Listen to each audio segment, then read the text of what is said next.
On a eu des annonces hier soir qui n'étaient pas très, j'allais dire, fortes, hein, puisque a été évoqué les tests antigéniques, là, qui sont plus rapides, mais à part ça, on n'a pas eu de stratégie sur le test.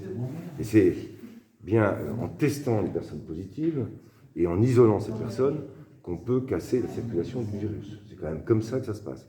Donc ça nécessite de rappeler à tout le monde la possibilité de se faire tester. Dès qu'il y a un symptôme, ne pas hésiter, c'est gratuit, donc il faut aller se faire tester parce qu'on l'a constaté. Après la grande vague de tests qui a été engagée tout de suite après le mois d'août, là, eh bien aujourd'hui, le nombre de tests pratiqués est extrêmement bas et a chuté.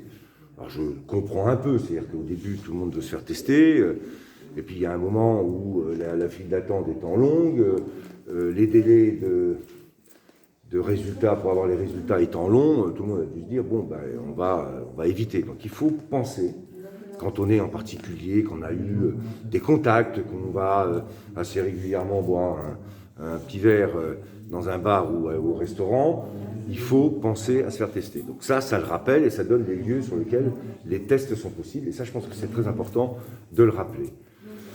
Après, il faut qu'on ait une stratégie aussi qui fait que dès qu'il y a un cluster ou un foyer, on soit en capacité de tester rapidement pour pouvoir isoler tous les cas qui peuvent être porteurs du virus. C'est ce qu'on a fait, par exemple, à l'EHPAD de Joliot-Curie, où dès qu'on a su qu'il y avait des cas positifs, eh bien, on a testé l'ensemble du personnel et l'ensemble des résidents, et puis on isole ceux qui ont bien sûr été touchés et pour éviter que les autres soient aussi contaminés. Donc ça, c'est des méthodes qu'il faut qu'on continue à appliquer, mais de manière, je le dis, rigoureuse, hein.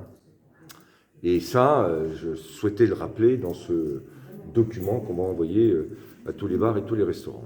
Voilà, donc moi, ce que j'essaye de faire, c'est de se donner tous les moyens de ne pas basculer dans les mesures les plus difficiles qui aujourd'hui ont été annoncées hier par le président de la République et confirmées par le Premier ministre, hein. C'est ça. Et juste pour que chacun ait bien en tête ce que ça représente, on est autour de 126 cas d'incidence pour 100 000 habitants au Mans. Ceux qui sont en zone écarlate sont à plus de 250.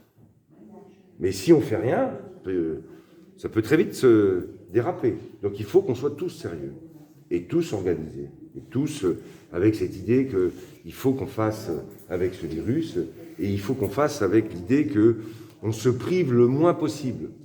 Pour se priver le moins possible, il faut être le plus vigilant possible sur les gestes de barrière et puis sur les tests dès que c'est nécessaire.